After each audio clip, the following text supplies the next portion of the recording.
Hello, my beautiful friends.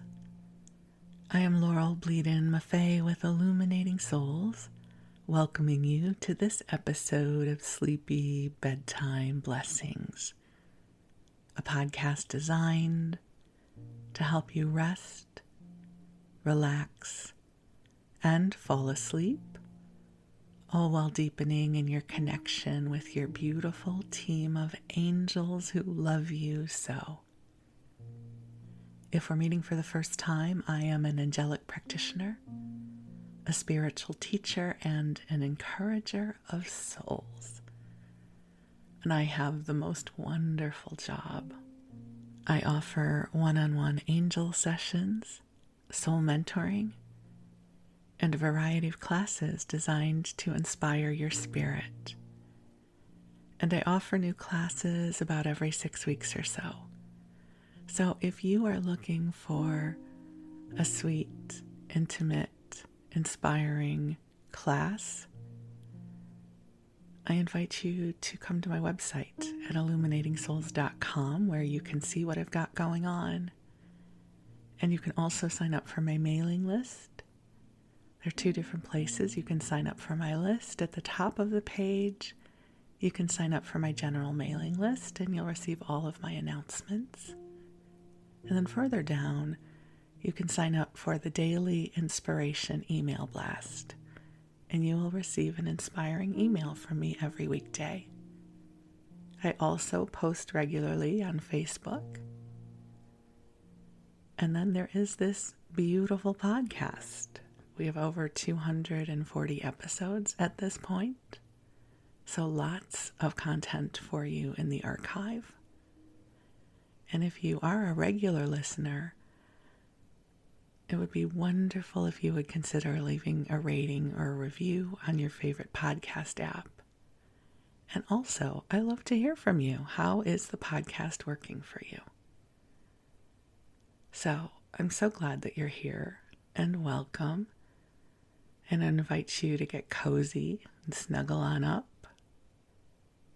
And I did design this as a sleep podcast because I listen to sleep podcasts every night to help build the bridge between my waking life and then that deep mystery of sleep. And I've been listening to sleep podcasts for many years now, and I love the genre so much that in 2021 I was guided to add my voice to the voices that are lulling people to sleep. What I didn't anticipate was that so many of you would enjoy listening in your waking hours. So however you are guided to participate with this podcast, you have my blessing. Whether you're going about your day or whether you're curling up at the end of your day, ready to drift off to sleep, I welcome you here. For those of you that are regular listeners, you may notice that I have posted a couple of replays, and I don't really have a good reason for that other than I have just been in the quiet places. I've had the intention of recording new material for you, but every time I pull up to my desk and it's early morning and I look at the microphone, I think, oh, not today. Because there is a creative spirit that goes into each of these episodes, and I think I've been needing a little more time in the stillness and in the quiet. So if you happen to see a few more replays popping up over the coming weeks, just know everything is fine. And I think I'm just in incubation. One of my teachers says there's a difference between incubation and inertia.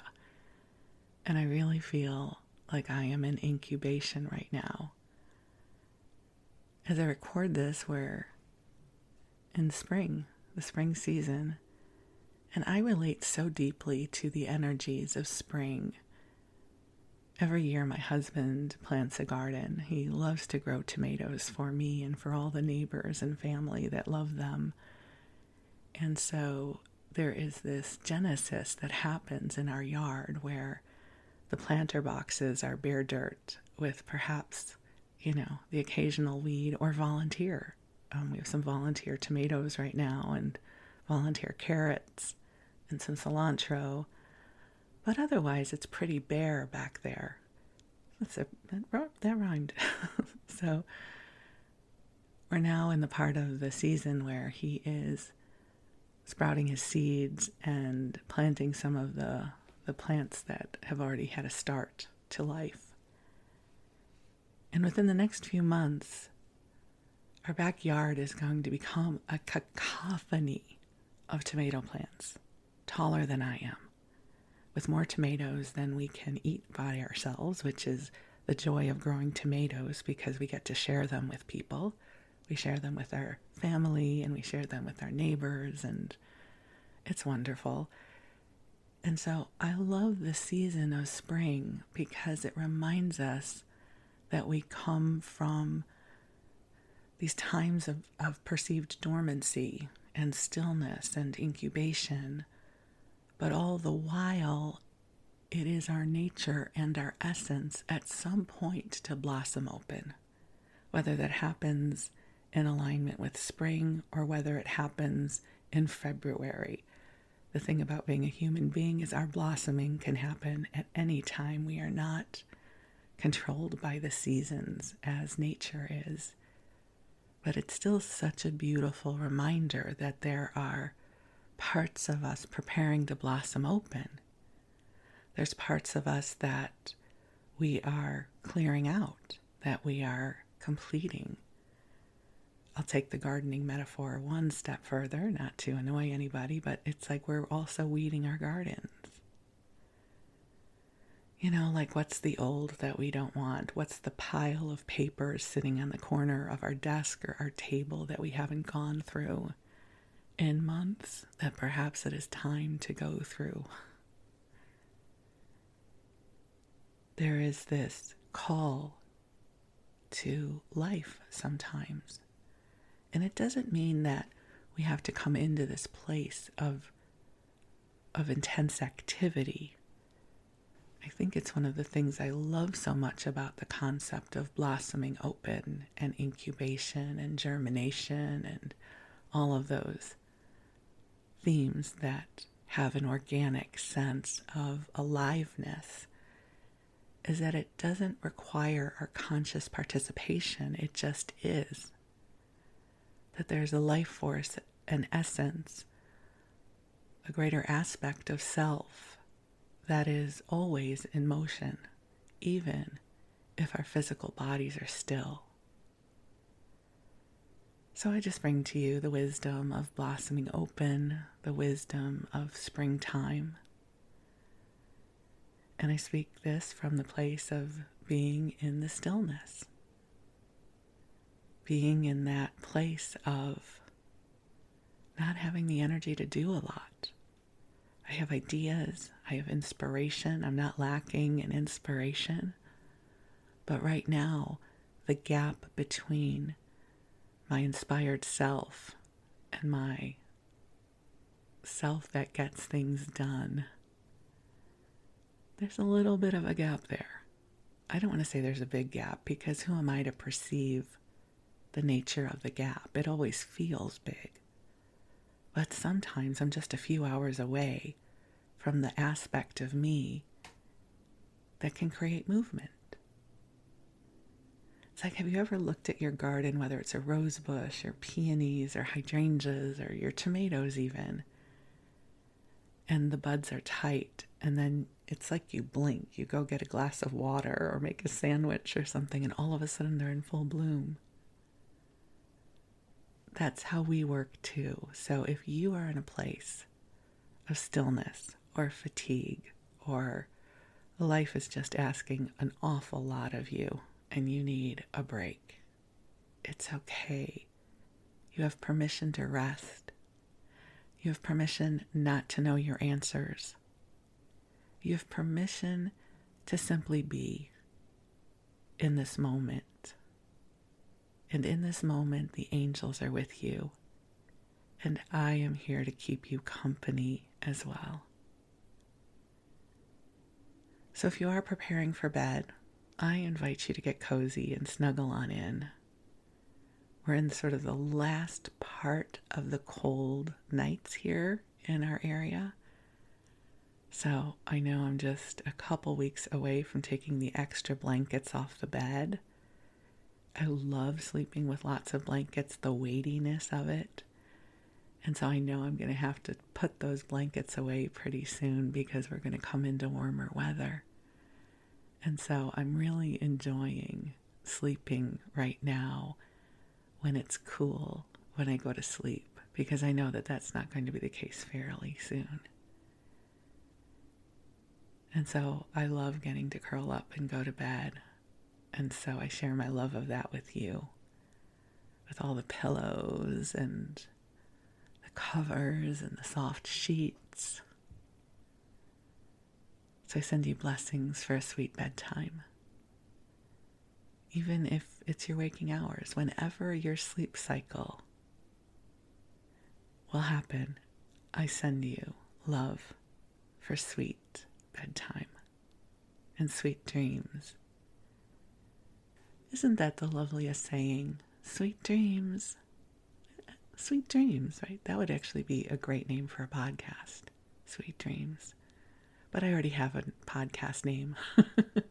I always pick really long names for things. My classes always have these long rambling names. Like I'm fairly terrible at naming things. I'm being a little self-deprecating here. But of course I named something Sleepy Bedtime Blessings. That's a lot of letters. Versus Sweet Dreams. Very, very easy. You know, my classes are connecting with your angels and opening to your soul's joy or something. I don't really have a class name to that, but I tend to name things. I use a lot of vocabulary when I name things, which has nothing to do with going to sleep. I just went on a little bit of a tangent there. So let's get back to getting you ready for sleep. And I'm going to bring the angels in. They're already here, but I love sharing this ritual with you. So I'm going to take a deep breath in. I already started my breath, and go ahead and take a nice deep breath in, and we'll release as we gently call ourselves forward into the heart of God.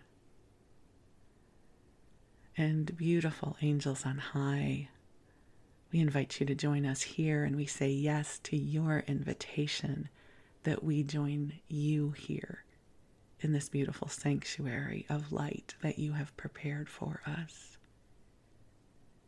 Angels, I ask that you infuse this broadcast with waves of love and light and clarity and healing and inspiration in service to each of our beloveds listening to this message, no matter when or where they hear this message, that you will be with them in live time, that this ripple of goodness cascades to whenever and wherever this message is received.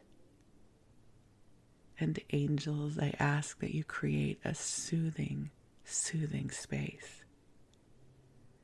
so that each of us can replenish as we connect with the wellspring of love that is here for us right now.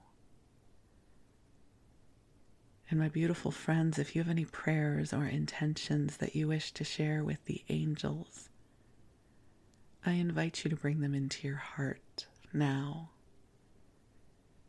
as the angels receive your prayers and intentions and requests for assistance.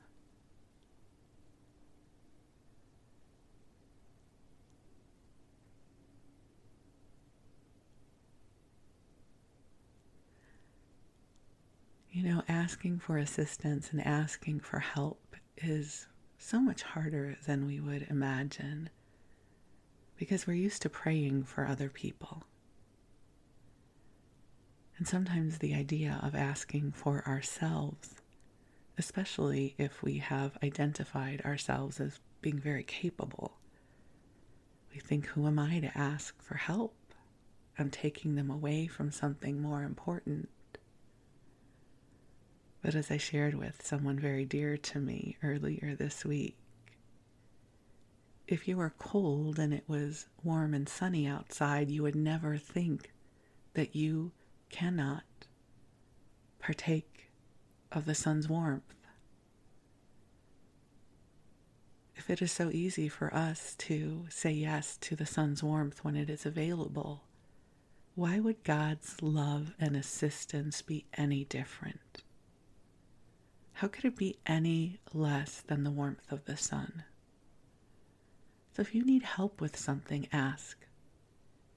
It's not like a genie in a bottle where you're going to have guaranteed results. But I find that when I ask the angels and God for assistance, it creates a shift within me for sure and around me. And it doesn't mean that I get all of my wishes. It's not, again, not genie in a bottle. I haven't won the $1 billion lottery yet. I've asked. It hasn't happened. But on a day-to-day experience of life, it creates portals for grace to find me. It reminds me that I am not alone in my creation of my experience of life. That I am participating in a universe that has love present for me. It doesn't mean that the entire universe loves me. Clearly, not all people on the planet love me. I don't mean this as a narcissistic expression. But it means that I am functioning in a universe that has deep love for me. And if this is true of me, this is true for you. So I find asking for assistance brings me into alignment with that love. There are plenty of experiences in this world that are not of love.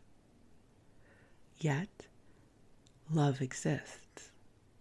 So just like if you have a cat or dog that has the gift of following that one, ray of light throughout your home, throughout the day, they purposefully seek out that light.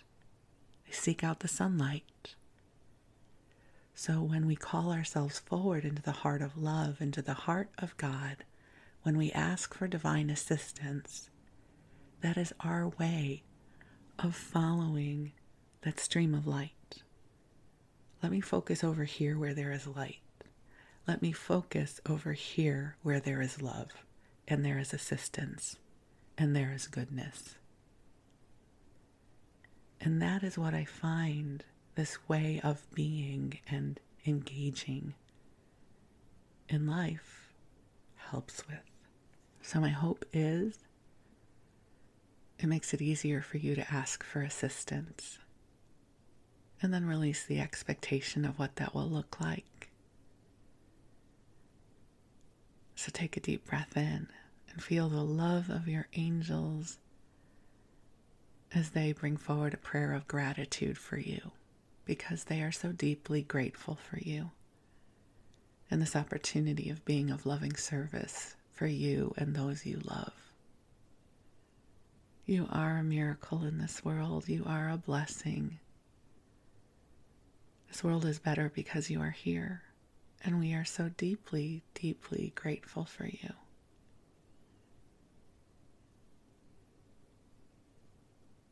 So go ahead and cozy on up and snuggle on in if it's your bedtime. If not, you can time shift that till later. And we're going to move on into story time. And for story time, we are going to return to the community cookbook from Sauganash, which is a neighborhood in Chicago, Illinois. And this was published in 1939.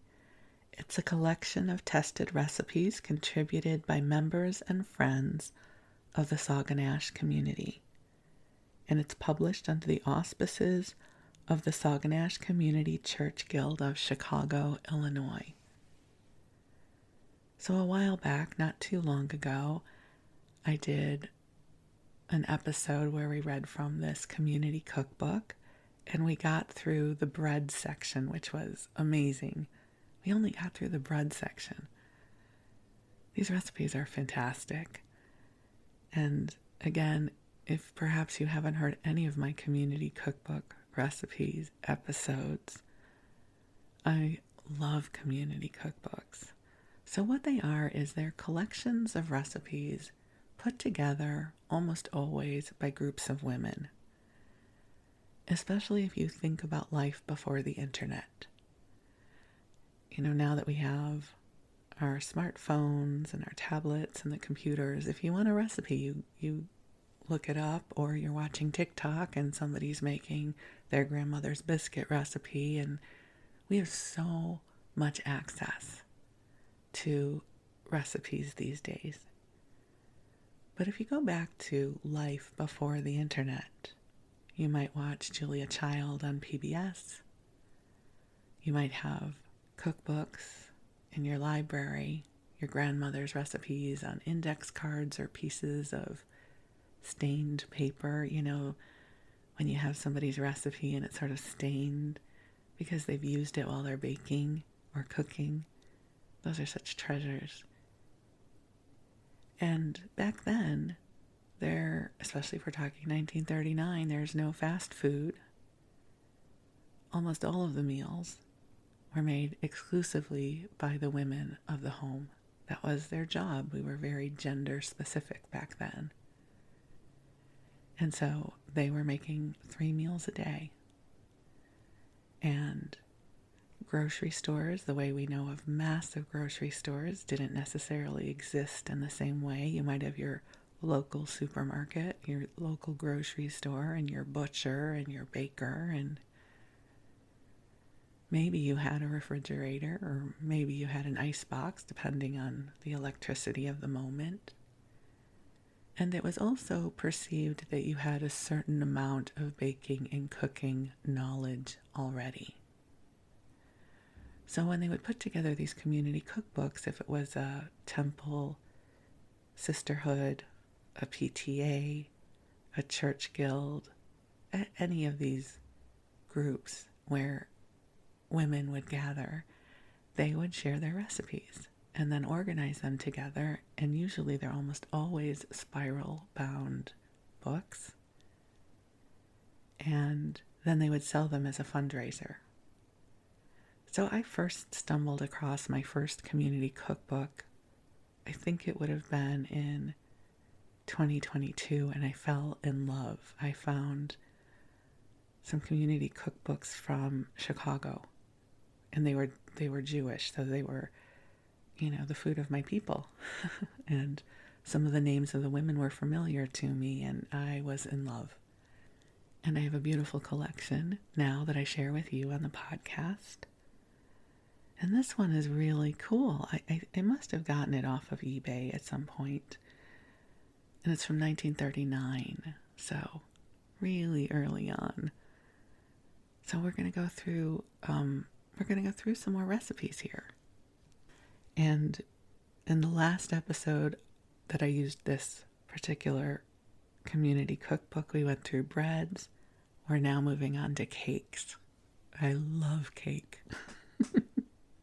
I don't really eat it anymore, but I love cake. And cake, I'm sure, is one of the reasons I incarnated.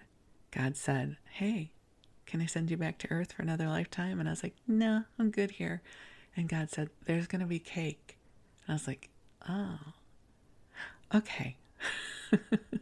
I'm sure cake was one of my motivators for coming to planet Earth another incarnation.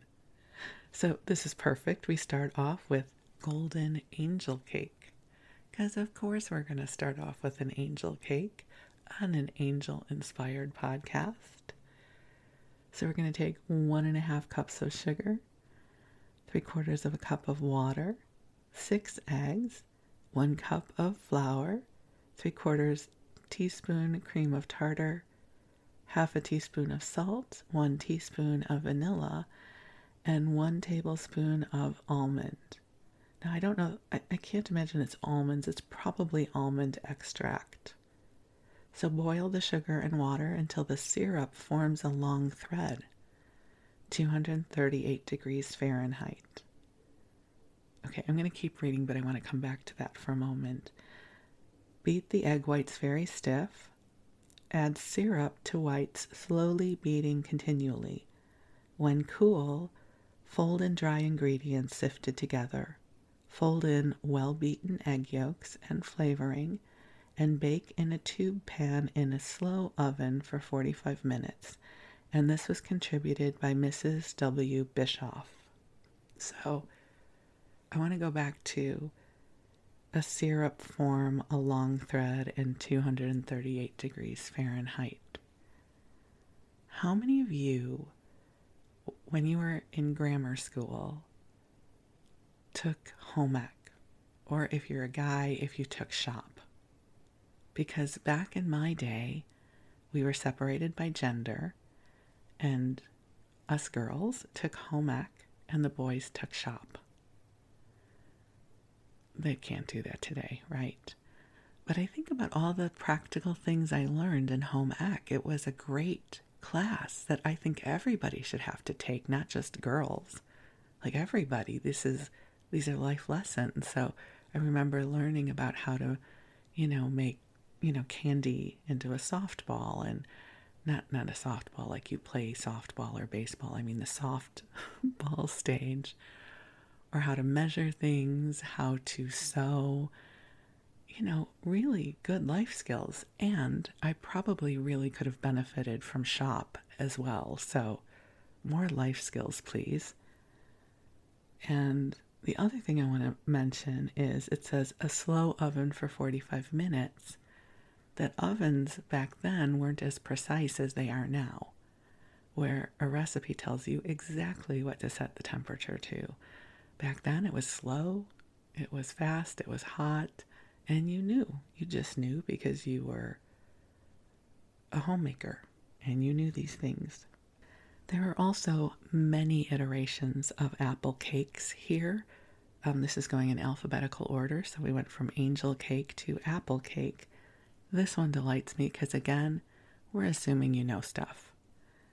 So you're going to fill a pie tin with sliced cooking apples. Just in case you don't know, cooking apples tend to be the tart apples like a Granny Smith or a Pippin. You blend 1 cup of flour, 1 cup of brown sugar, and half a pound of butter. And then you take small amounts and press it into about 1/8 of an inch thickness, spread over the top of the apples. Bake in a moderate oven. See, now we've got a moderate oven, about 45 minutes, and serve with whipped cream. So basically, you're taking the flour, the sugar, and the butter, and almost making a streusel, a crumble topping that you're going to then put over the apples. So it's sort of an apple crumble because it has no bottom crust. So I love a good crumble. I'm sure that would be delicious. And then there's a bunch of apple recipes: apple cake, apple delight cake. Oh, let's read that. It has one of my favorite words in it, delight, because I'll show up for anything that has delight in it. Like if you tell me we're going to go for lunch at a delightful place, I'm going to show up because it's delightful. It's one of my core words, delight. So apple delight cake. 1 cup of brown sugar, 1 cup of flour, 1 teaspoon baking powder, and 1/4 pound of butter. At some point there must be apples involved, I'm sure. So mix and put half of mixture in a square pan. Pat down, and here come the apples, and lay apple slices over this that have been sprinkled with sugar and cinnamon. I don't understand. Okay, oh, I see. So you're going to pat that down and lay apple slices over this, but the apple slices have been sprinkled with sugar and cinnamon. And then put the rest of the mixture over the top. Bake half an hour, and when cold, cut into squares and serve with whipped cream. Serves 6. And this is from Mrs. C. Coble. My mom used to have like a shaker in the pantry that had sugar and cinnamon mixed together. So anything, we called it brown sugar and cinnamon, but it wasn't really brown sugar. It's just what we called it. It was white sugar mixed with cinnamon. So sugar and cinnamon mixed together, sprinkled on anything, makes it more delicious for sure. Okay, here's one more, I think, and then we'll skip on to a different kind of cake. I don't want you to get oversaturated with apple cake options. So this is an applesauce cake. Because again, back then, cooking with a can of this, a jar of that, taking prepared foods and bringing them into your daily cooking made things easier.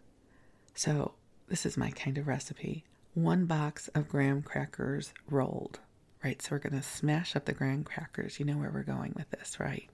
We're going to make a graham cracker crust. Mix with 1/4 pound of butter melted. And then mix 1 can of condensed milk with 1 can of applesauce and the yolks of 3 eggs beaten, juice and rind of 1 lemon. Add beaten whites of eggs last. Oh, I guess that's how we're supposed to put it together. So, I see. Okay, hang on. Sorry, I need to read ahead here. Line the tube pan with the cracker mixture, because that's our crust, right? Fill with applesauce mixture and sprinkle cracker mixture on top. Bake 40 minutes in the slow oven and serve with whipped cream. Everything's getting whipped cream here because everything is better with whipped cream. And this is from Mrs. P.J. Mullen. So it sounds like we make the cracker mixture. We got that part. Then we've got the can of condensed milk with the applesauce. And then the 3 eggs beaten with the lemon juice. So that all gets mixed up. And then you beat the egg whites and then you fold that in. So it's going to make a fluffy cake. Look at me. I can cook. Good thing I had home ec. But I'm not going to make this. And there are ads in this book. One is for the Lander shop. Again, phone numbers, the old style where they start with an alpha code, an alphabetical code. So this is Kildare 9403. So KIL. You would go to your rotary phone and you would look to see what numbers represent the letters KIL. So it's a very easy way to share phone numbers because there were 3 digits you didn't have to remember. Right? So, KIL, so Kildare, which is a street near where we used to live. They're open Tuesday, Thursday, and Saturday evenings, and they specialize in lingerie, hosiery, handkerchiefs, handbags, greeting cards, and gifts. And they're at 4333 Peterson Avenue. This is going to be a weird Skokie-centric memory, which has nothing to do with community cookbooks, but when I saw lingerie and hosiery, there was a lingerie store in downtown Skokie called Schwartz's. And everyone, would be taken at some point in puberty to Schwartz's and get measured for your first bra. It was a rite of passage. I was, of course, horrified and humiliated and hated it, which started my lifelong animosity towards confining undergarments, I guess I will say. But just because I know a few of you listen who spent time in Skokie, and perhaps you also have memories of Schwartz's. But if we lived, I guess, in Sauganash, we would have gone to the Lander shop. There's also an ad here for John Allen. He is a photographer he's on Western. I don't know why this makes me so happy. I just think, oh, home. And okay, there's more apple recipes, which I'm going to skip over. There's a banana cake recipe. But let's go to something a little different. Here's one I've never heard of before, a bishop cake. Have you ever heard of a bishop cake before? It seems like it's going to be really dense because let me read to you what's in it. It has 9 eggs. So if we're starting off with 9 eggs, you know that there is flavor in this cake. 2 1/4 cups of sugar, 3/4 of a cup of water, 1 1/2 cups of cake flour. So very little flour considering how many eggs and how much sugar's in here. 3/4 of a teaspoon of cream of tartar, 1/4 teaspoon of salt, and 1 1/2 teaspoons of vanilla. So beat the whites of the eggs. Wow. So you're going to beat the 9 egg whites until thick. Boil sugar and water to the thread stage, which I have already shared with you my prowess of knowing what that is because of home ec, even though I haven't done that in, I'm sure, 45 years. And add to the whites of eggs. Then beat yellow of egg and add to mixture. Fold in dry ingredients and bake at 325 degrees Fahrenheit oven for 1 hour. Bake in a form cake pan and put upside down when taken out of oven until cool. I wonder if that's one of the spring form pans like you would use for cheesecake. And this is Mrs. W. Seinfeld. I can't imagine what that's like, that cake. Must be fluffy for sure. Sweet, because it has a lot of sugar in it. I don't know. I'm not going to make it though. If you make it, let me know. Send me an email. Okay, this one sounds good. Okay, it's a chocolate graham cake. So we're going to have 1/4 cup of butter, 1 cup of sugar, 3 eggs, 1/2 cup of flour, 1 1/2 cups of graham crackers rolled finely. Anything that has graham crackers in it, I'm a fan. 1 1/2 teaspoons of baking powder and 3/4 of a cup of chocolate milk. How can this be bad? It involves chocolate milk, butter, graham crackers, and sugar. Like it's a festival of flavor. So we're going to cream the butter and sugar, add the eggs one at a time and beat thoroughly. Add sifted dry ingredients alternately with the chocolate milk. I mean, come on, a recipe with chocolate milk, that's joy. Bake in 2 layers for 25 minutes in a moderate oven. Of course, serve with whipped cream. Whipped cream with everything, please. And then there are a lot of chocolate cake options, which I'm not going to read all of them to you because, listen, we have plenty of chocolate cake recipes, right? But we do have one called a gorgeous chocolate cake. I love that. Like, I'm so confident in my cake. Gorgeous is going to be in the title. There's a chocolate potato cake where you're using some mashed potatoes for some bulk. That's interesting. A chocolate orange bittersweet cake. Now, I am a fan of chocolate and orange together, so that sounds interesting. I love this one. This is called Very Good Cupcakes. So, it's called Very Good Cupcakes versus Gorgeous Chocolate Cake. So, they're just very good versus awesome, awesome cupcakes. They're just very good.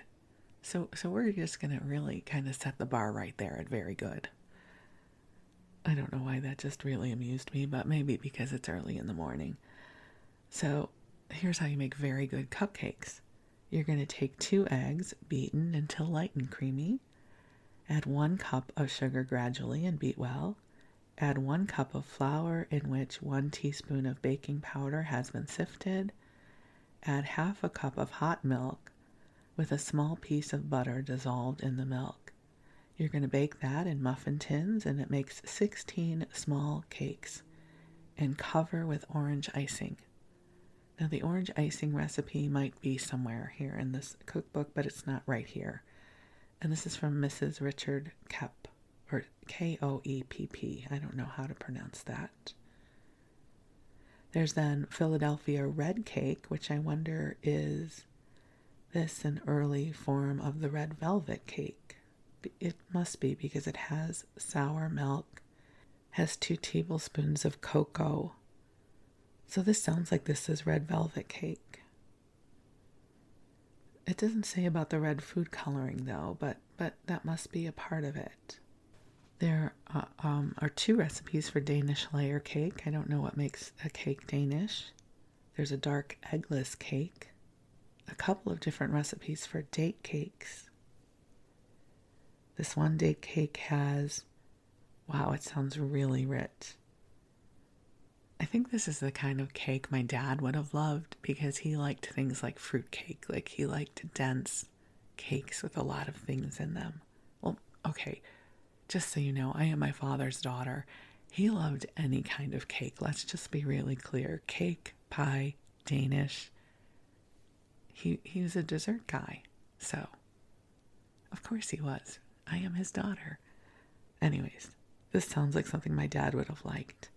1 cup of sugar, 1/4 cup of butter, 2 eggs, 1 cup of sour cream or milk. I think you have to go sour cream here, because that is going to give it so much more flavor than just milk.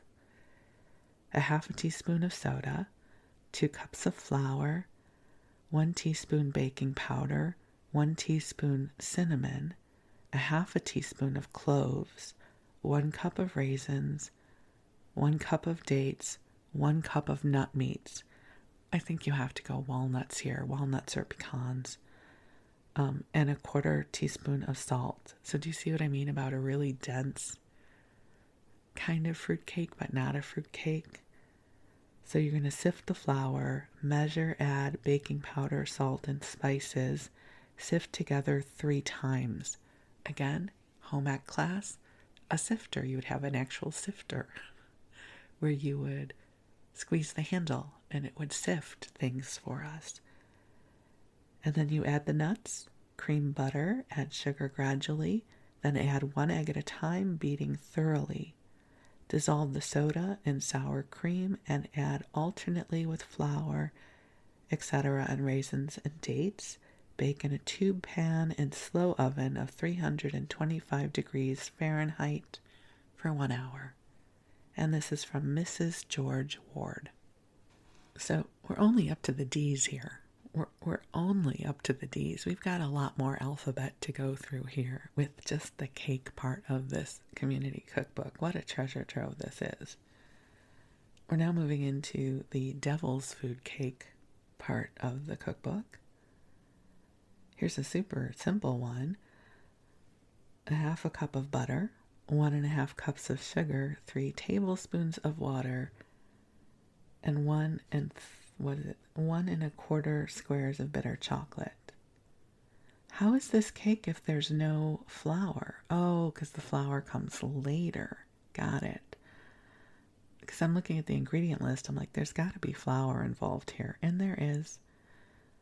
It's just not in the ingredients list. But again, they're assuming 1939. Girlfriend, you know how to cook. So we're going to heat the above in a double boiler. Again, home ec. Thank you. I know what a double boiler is. Until sugar is dissolved. I say this because how do kids these days know what a double boiler is if someone doesn't teach them? Probably from watching TikTok, right? So you're going to beat that thoroughly. You're going to cool the mixture and add 2 well-beaten eggs, 1 cup of sour milk with a teaspoon of baking soda in the sour milk, and then you're going to add 2 cups of cake flour and bake in a flat pan or in layers. Bake in moderate oven.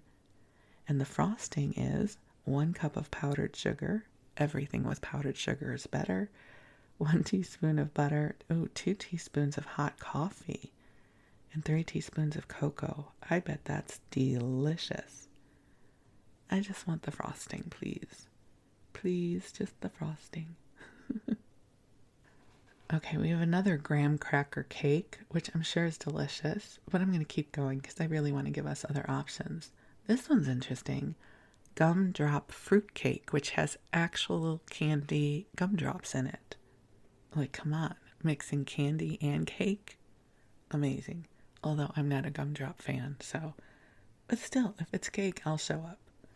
So we have 2 cups of shortening, butter is preferred, 1 cup of white sugar, 1 cup of brown sugar, 4 eggs unbeaten, 2 cups of unsweetened applesauce, 2 teaspoons of soda, 4 cups of sifted flour, 1 cup of dates, 1 cup of Brazil nuts, FYI, high in selenium, really good for you. I don't know why I needed to tell you that, but that's what I always think of when I think of Brazil nuts. I've heard from different nutritionists to have 1 or 2 a day, and then you'll have enough selenium. Look at all the helpful information I am able to share with you. Now come the gumdrops. 1 cup of small gumdrops. And tell me you are not eating the gumdrops that are left over. It's like putting M&Ms in cookies. You are absolutely eating the M&Ms. 1 cup of seeded raisins and 2 teaspoons each of cinnamon, nutmeg, and allspice. All right, and then we just put it all together. There's more instructions, but let's be real. None of us are making gumdrop cake, so I don't need. If you're going to make it and you need the instructions, email me. I'll send them to you. Okay. Best gingerbread. Okay, we're not going to read that one, though. There's gold cake, which I think I would call white cake. That's what we called it. There's chocolate cake and white cake. We never called it vanilla cake, but they're calling it gold cake. Okay, we're getting into a lot of variety of cakes now that I've never heard of before. There's something called a Lady Baltimore cake. Don't know what that is. Let's look at it. So we're going to have 3.5 cups of flour, half a teaspoon of salt, 2 teaspoons of baking powder, 1 cup of shortening, 2 cups of sugar, 1 cup of milk, 1 teaspoon of vanilla, and 6 stiffly beaten egg whites. So you're going to sift the flour 3 times with salt and baking powder, cream shortening and sugar thoroughly. Add sifted dry ingredients alternately with milk and vanilla, beating well after each addition. Fold in egg whites and bake in 3 greased 9-inch layers to moderate oven, 350 degrees for 30 minutes. And this is Mrs. W. Olson. I'm assuming there's some sort of whipped cream or frosting, because if you've got 3 layers, somehow we're putting this thing together. But that is what a Lady Baltimore cake is. There's also a lemon pudding cake, which sounds good. A lightning cake, which is 1.5 cups of sifted cake flour, 1 cup of sugar, 2 teaspoons of baking powder. It also involves milk, so it must be because it cooks quickly or something like that. There's a Mexican wedding cake. Ooh, I love Mexican wedding cookies. I wonder if this is anything like that. Let's see. We take 1/2 cup of butter, 2 tablespoons of powdered sugar, 1 cup of flour, 1/2 teaspoon of baking powder, 1 teaspoon of vanilla, and 1/2 cup of nuts chopped. I think Mexican wedding cookies typically have pecans in them. Soften butter, cream with sugar, sift flour and baking powder, add to first, add nuts and vanilla, shape into cakes 1/2 inch by 2 inch. Bake slowly and then roll in powdered sugar when cold. Mrs. L.T. Crab. I wonder if they sound like they're Mexican wedding cookies that are perhaps cake-ish. Then there's a lot of Norwegian recipes. Norwegian poor man's cake, Norwegian Christmas cake, and Norwegian Yule cake. Well, let's go with the poor man's cake. We've got 2 eggs, 2 tablespoons of cream, 2 teaspoons of melted butter, 2 tablespoons of sugar, 2 teaspoons of lemon, and flour enough to roll. So we combine the ingredients in order given and roll very thin. Cut in diamonds, make a slash across one end and pull the other end through the roll and fry in deep fat. Ooh, it's fried, that's good, until golden brown. Drain on brown paper and sprinkle with powdered sugar. Again, that sounds like a cookie, doesn't it? And then there's a full-page ad here that says, when in need of vanilla extract, remember the Sauganash Community Church Guild can supply your demand. Call any guild member for further information. So they must have been selling vanilla extract as a fundraiser, I guess. That's interesting. Now we come to orange cakes. Orange cake. There's like 4 different orange cakes and orange butter frosting. Oh, that just sounds delicious. Orange sponge cake. I have not had breakfast yet. All of these are sounding so good to me. So, yum. Let's see what comes after orange cakes. Okay, we have made it to pound cakes. Again, if you're of my generation, and especially if you grew up around Skokie, how many of you remember the Sara Lee pound cake? Everyone always had Sara Lee pound cake in the freezer. And you would uncrimp the aluminum tray and take the paper cover off, which always some pound cake crumbs would be remaining, and those would be fun to scrape off and eat. And then you would slice the pound cake. And I say Skokie specifically because we had a Sara Lee outlet store there. So we always had Sara Lee pound cake in our freezer for special occasions. So I don't know that we ever made our own pound cake, but Sara Lee was the deal. So we have 1 cup of butter. Well, okay, so my family's pound cake recipe is buy a Sara Lee pound cake. Take it out of the aluminum tray. Voila. You have pound cake. Add whipped cream. No, we didn't really add whipped cream. I'm just being... Everything else comes with whipped cream in this cookbook. So add whipped cream. Okay, so here's a pound cake recipe. 1 cup of butter, 1 1/3 cups of sugar, and we're going to cream that together.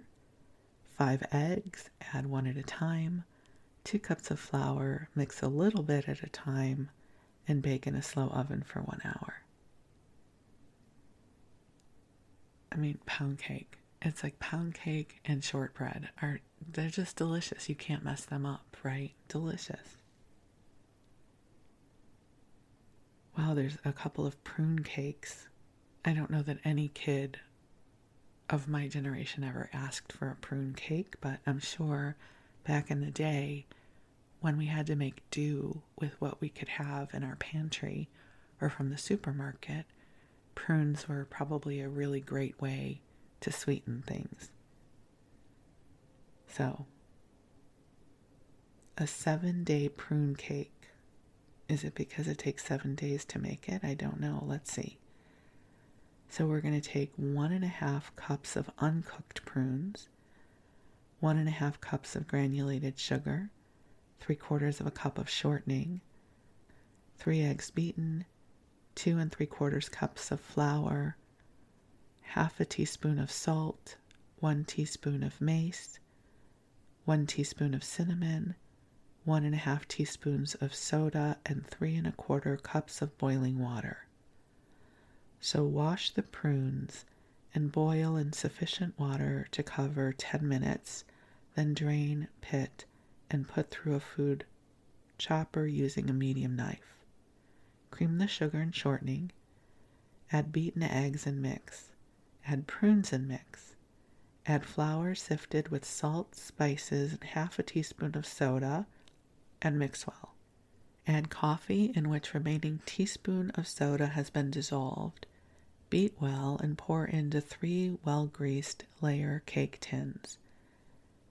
Bake in moderate oven of 375 degrees for 25 minutes and put the layers together with butter and sugar icing. I wonder if it's because it lasts 7 days or something like that.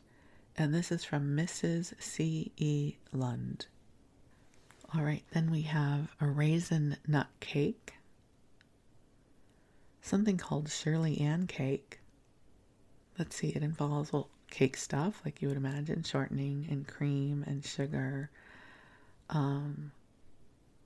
grated chocolate, egg whites. And then we get into spice cakes and sponge cakes. And then we've got the tomato soup cake, which I've never had. But there's 2 different tomato soup cake recipes. So we're going to take 1 can of tomato soup. I'm sure Campbell's. Didn't everybody have Campbell's back then? 1 cup of sugar, half a cup of melted butter, 2 teaspoons of baking powder, 1 teaspoon of soda, 2 cups of pastry flour, 1 teaspoon of cinnamon, 1 teaspoon of ground cloves, 1 teaspoon of nutmeg. Don't overdo the nutmeg. 1 teaspoon of salt, 1 cup of chopped nuts, and 1 cup of chopped dates. And you mix that all together. And you bake in a moderate oven of 375 degrees for 45 to 50 minutes. I bet that would have an interesting flavor. All right, we have 1 more page, and we have made it through the cake section.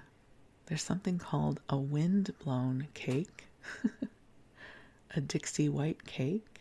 It has coconut baked in the mixture.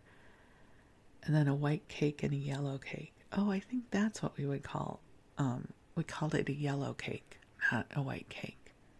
That sounds more in alignment with what I remember. And then there is an ad for Quality Dairy Stores. They were at 3314 Devon.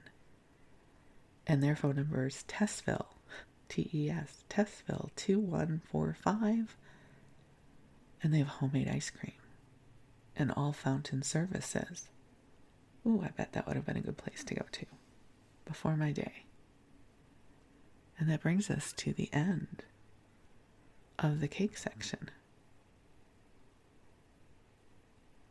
And so, next time, when we have an episode where we tune back into the Sauganash Community Cookbook, we will go to yet another section. I don't know which one yet. But I will tell you the next section in the book is confections. I don't know that I can do a whole episode about confections. That might be a little too hard for me. We'll see. We'll see how I feel. Oh, okay. Well, here's one. I'm gonna give you 1 confection recipe because it just caught my eye. Chocolate cornflakes candy. Sign me up. 1/4 pound of sweet chocolate, 1/2 ounce of bitter chocolate, and 2.5 cups of cornflakes. So you're basically making chocolate bark with cornflakes in it and a dash of salt. So you melt the chocolate in a double boiler, drop onto wax paper, cool. Delicious. What's not to love? Right? Like we knew about Rice Krispie bars that had Rice Krispies in it. This is cornflakes and chocolate. Delicious. Okay, well maybe we'll go to confections next time. I'm not sure. I'll have to see where I am. So for now, though, gorgeous, beautiful friend, thank you for joining me on this trip down memory lane as we explored the cakes that were made by the lovely women of the Sauganash Church Guild. I think that's what they were called. So a huge wave of gratitude to all of the women who kept us fed for generations and learned how to make creative things out of what they had in their pantry. And for you, beautiful you, I'm so grateful for you. So I wish you the sweetest of dreams. I wish you delightful, sweet dreams of gumdrop cake and other forms of deliciousness. and I send you blessings of love. Thank you so much for joining me here, and I look forward to connecting with you again soon. Thank you.